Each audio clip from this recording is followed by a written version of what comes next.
Shalom, shalom, meus queridos irmãos, como está a sua mente, como está o seu coração?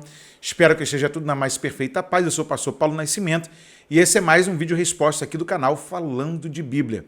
E nessa feita eu quero agradecer ao meu amigo, irmão, parceiro aqui do Falando de Bíblia, Adilson Ramos. Ele que é lá de Silva Jardim, membro da Assembleia de Deus. Eu envio aqui um grande abraço e um beijão no coração de todos os irmãos da Assembleia de Deus de Silva Jardim, pastoreados pelo pastor Moisés Cecílio, lá naquela cidade. Adilson, gratidão, hein, meu irmão? Tamo junto. Irmãos, mandaram um recado para a Lana Holden. Pastor Flávio Amaral participou de um podcast e ele, dando a sua entrevista, contou um pouco do seu testemunho e do que pensa sobre essa igreja inclusiva. Vamos ao confere? Além da Lana Holden, que ela era uma missionária evangélica, a Lana Holden casou com um cara, viveu 6 anos com ele, teve filho, pregou a verdade, falou a verdade, mas em algum momento ela desconstruiu tudo que ela falou. Ela criou uma graça sobre a graça, quer dizer, uma graça maior do que a de Jesus, a dela, maior para ela, melhor para ela, bom para ela, que pode fazer tudo que tem vontade e ainda ficar rica na frente do altar. Ainda ficar ganhando dinheiro, ainda ficar milionária na frente de um altar. Que é isso que pastores fazem, a maioria, que não prega a verdade, que não vive a verdade de Deus. Existe pastores ricos, milionários que pregam a verdade de Deus? Existe também. Porém, eles fazem a verdadeira obra. E pagam preço. E pagam muito preço para estar assim. Pagam preço. Ela está pagando preço para levar a gente para o inferno. Ela está pagando preço para levar pessoas para o inferno. Porque qual é o Deus que a Lana Holden serve? Que eu deixei de ser travesti e ela voltou ao vômito. E ela voltou ao despojo. 2 Pedro 2, 19 e 20. Igual o pastor César Cavalcante falou para ela, você está sinceramente enganada. A mulher está desconstruindo a Bíblia todinha e criou as igrejas Cidade de Refúgio, que eram 5 cidades na Bíblia, que Deus mandou Moisés e Josué separar para aqueles filhos dos assassinos, dos homicidas, dos suicidas, ficarem escondidinhos lá esperando a ordem de Deus.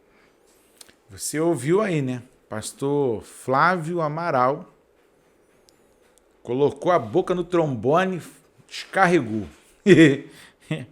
E a turma da internet é terrível, né? Botou lá, o pastor mandou recado. Não é recado não, irmão. Isso é papo reto, direto. E aí eu quero perguntar a você, o que você acha disso tudo? Eu vou me recolher um pouco a minha opinião aqui, pela questão de já ter falado algumas vezes dessa situação. Esse evangelho à la carte, segundo Jean de Paulo fala, um grande orador da escola pretoriana, a maior escola teológica do mundo, está em Roma. Ele tem um artigo chamado Evangelho à la carte, a gosto do cliente. A igreja, em alguns lugares, disse o pastor Hernandes Dias Lopes que é um balcão da fé. Não passa de nada mais, nada menos do que um grande balcão onde aqueles que frequentam aquele ambiente vão ali para escolher o que eles desejam. E se não estiverem satisfeitos, eles simplesmente viram as costas e vão embora. Ou, como em alguns casos fazem, como está a modinha do momento. Os caras abrem a igreja, um movimento, alugam uma casa e começa lá. Aí vão se agrupando, vão se fortalecendo, vão juntando dinheiro até comprar um terreno, fazer uma obra maior, e assim vai que vai. Biblicamente falando, segunda epístola do apóstolo João, lá pertinho do Apocalipse, segunda epístola de João, versículo de número 9. Versículo de número 9 diz assim: todo aquele que prevarica e não persevera na doutrina de Cristo não tem a Deus. Quem persevera na doutrina de Cristo, esse tem tanto pai como filho. 10. Se alguém vem ter convosco e não traz esta doutrina, não recebais em casa, nem tampouco o saudeis. O apóstolo do amor, quando tinha que mandar o seu papo reto, ele também, sabe? Porque o que eu acho mais interessante é que o pastor Flávio está falando da renúncia. não existe evangelho sem a nulidade do seu eu. Esses dias atrás eu conversava com uma família, amiga, casal de amigos, o pastor Franciarli e a irmã Lídia, a quem eu envio um grande abraço. E a irmã Lídia até falou assim: pastor, você está com pouco vídeo lá sobre polêmica, aqueles assuntos quentes. Eu falei assim: minha amiga, a gente está restrito em algumas coisas.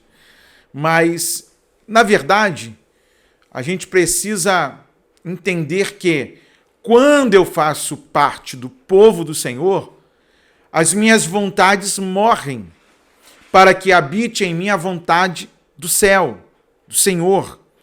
E, na verdade, aquele que é soberano e impetra todas as coisas, tudo está estabelecido por ele, para a glória do nome dele, e nada foge do controle das suas mãos. Por isso que é tão difícil para alguns entender que pecado ainda continua sendo pecado, adultério continua sendo adultério, prostituição continua sendo prostituição em todos os âmbitos. Que mentira continua sendo algo que desagrada a Deus e que você apenas passa a ser identificado como um filho do diabo, que é o pai da mentira. Que o roubo ainda é uma ofensa e um pecado. Que a calúnia também é pecado.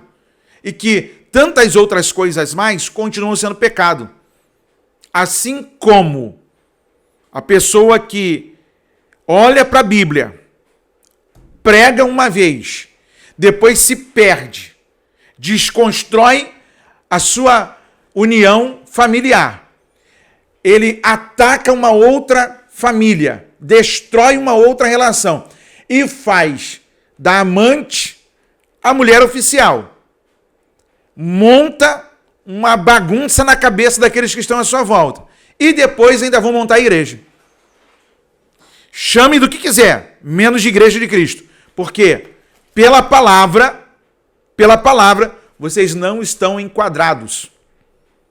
Aí eu pergunto para você, pastor Flávio, assim como os demais pastores, precisa não protestar por aqueles que já foram embora, que já botaram a cara, saíram do armário e que já foi. Ok. Agora, quantos estão no púlpito da nossa igreja, pregando, cantando, fazendo lá teatrinho, né? Fazendo coreografia e que todo mundo vê. Só a família que não percebe, só o pastor local que diz que não, é coisa da cabeça de vocês, o menino é santo, a menina é santa. E, irmão, a gente precisa tratar desse assunto, sexualidade na igreja.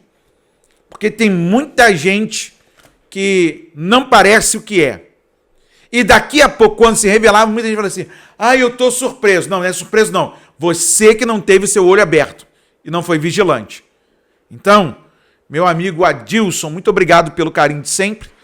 Deus abençoe a todos os irmãos aí de Silva Jardim, interior do Rio de Janeiro. E o que você pensa disso tudo? Coloca aí na pauta da sua igreja. Joga para o grupo de estudo o que estão fazendo diante dessas aberrações dos nossos dias. Diante de situações que diminuem a palavra, eleva-se a vontade humana e vamos fazer o que a gente quer. Será que a gente pode fazer o que a gente quer mesmo? Ou a gente precisa fazer aquilo que Deus nos ordenou segundo a sua palavra? Isso é um campo da ideia para a gente poder trabalhar e você também aí na sua igreja poder discorrer sobre o assunto, fazer fórum, porque a nossa nova geração que está se levantando vai ter muita coisa que eles serão embarreirados, confrontados, persuadidos e a gente precisa prepará-los. Deus abençoe a vida de todos e daqui nós seguimos a proposta, falando de Bíblia.